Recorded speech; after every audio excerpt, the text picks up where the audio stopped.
বন্ধুরা, বাজার থেকে বোয়াল মাছ এনেছিলাম, মাছটা কেটে এনেছিলাম। তো মাছটা ধুয়ে নিলাম। তো ধোয়া কমপ্লিট হয়ে গেল। এবার মাছে লবণ দিয়ে দিব, পরিমাণ মতন হলুদ দিয়ে দিব, দিয়ে মাখিয়ে নেব ভালো করে। এবার কড়াইয়ে তেল দিয়ে দিব। এবার মাছটা ছেড়ে দিব। তেলটা গরম হয়ে গেলে পরে মাছটা লাল লাল করে ভাজা হয়ে গেলে তুলে নেব। আমি তেলটা পরিমাণে বেশি নিয়েছিলাম। ওই তেলে আলুটা ভেজে নেব। টমেটো দিয়ে দিব, এবার নেড়ে নিব।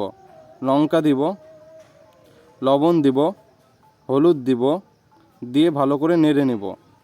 মাছে জলটা দিয়ে রেখেছিলাম, এবার ওটা ঢেলে দিব, ভাজা মাছটা। তারপরে ঢেকে দিব, একটু নেড়ে ঢেকে দিব, তারপরে হয়ে গেছে। এবার তুলে নিব।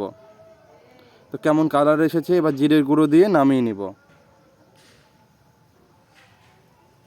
তো কেমন হয়েছে বন্ধুরা কমেন্টে জানান, আর লাইক, শেয়ার, সাবস্ক্রাইব